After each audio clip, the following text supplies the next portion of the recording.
Viewers, the top story on the show on India Global today. In a major development, US President Donald Trump has said the US and Iranian officials are expected to meet soon, signaling a return to diplomacy following the recent American airstrikes on Iranian nuclear facilities and Tehran's retaliatory attacks.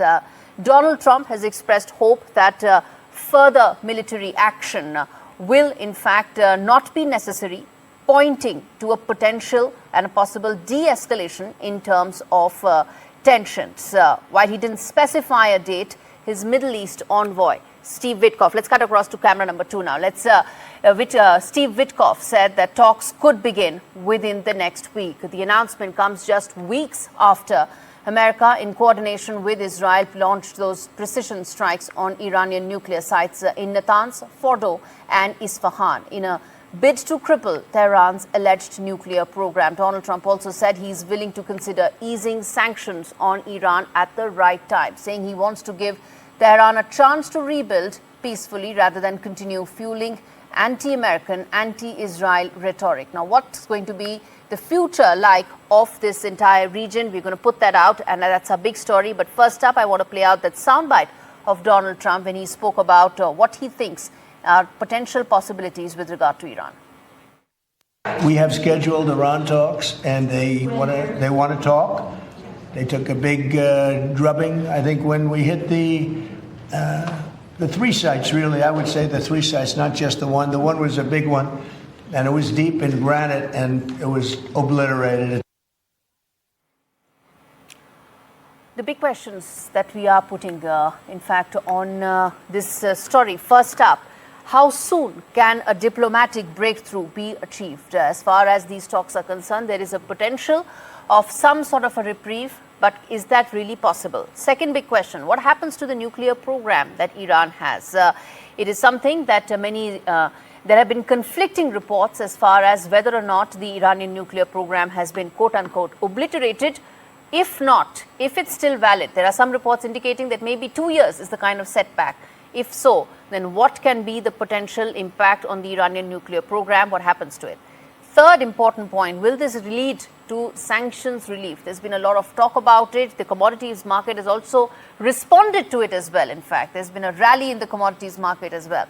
And lastly, what is exactly the big game plan that the Middle East, for the Middle East region as far as Donald Trump is concerned? Let's get in Brahma Chellaney to answer some of those. Dr. Chellaney, as always, a pleasure to have you on the show. Some of the points that we've put out in terms of what lies ahead, help us understand what really, there's a lot at stake, but in your assessment, do you think this much of ground can be covered when the American and Iranian officials meet? Let's be clear, Gaurie, as to what the Americans are demanding. They're demanding that Iran entirely give up its enrichment program. But under the NPT, to which Iran is a signatory, a non-nuclear state can legitimately pursue an enrichment program. And the 3 nuclear sites that US bombed were all under international safeguards. In other words, they were open to inspections by the International Atomic Energy Agency. Despite that, the Americans carried out these strikes on these 3 facilities, undermining the international regime that seeks to prevent nuclear proliferation. Now, if the Iranian regime were to accept what Trump administration is demanding, it would amount to capitulation, and it would make the Iranians' position at home untenable. The Iranian regime will not be able to survive if it were to accede to the American demands. The fact is that after having been bombed, Iran will seek to play for time. It will seek to use its hidden stockpile of enriched uranium in ways that would keep the world guessing.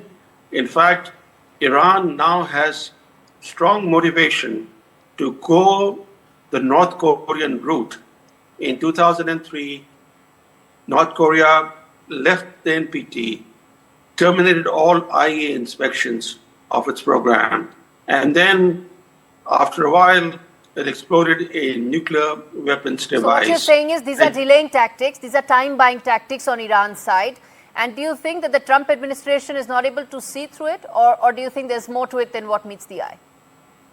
Well, Trump lives in a fantasy world of his own. He thinks that having bombed Iran, that Iran will have no option but to capitulate to American demands. The Iranians have a record of being good diplomats. They have been quite skilled in diplomacy.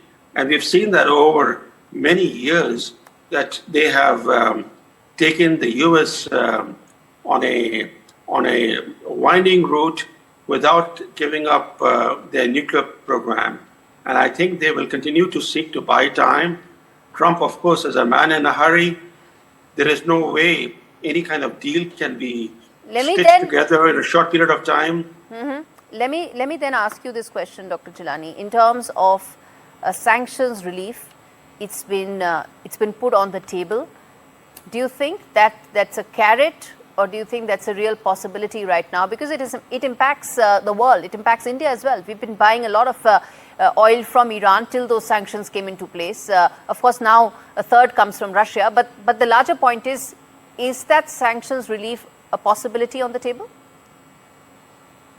Well, if the sanctions were to be eased in any manner, Trump is not going to ease sanctions on Iranian oil because the beneficiaries will be China and India. He will, if a deal were to be clinched, and that is a big if, I doubt whether a deal would be clinched that would satisfy the Americans. But if that were to happen, if a deal were to be clinched, the sanctions relief will be in other areas. Financial sanctions, for example, could be eased. But on the oil front, because the U.S. is seeking to enlarge its own exports, is seeking a bigger share of the global oil market. It's seeking to, in fact, expand its oil exports to India. So the last thing that the U.S. would do in a hypothetical situation where a deal is clinched is to ease sanctions on Iranian oil. All right, I'm going to leave it there.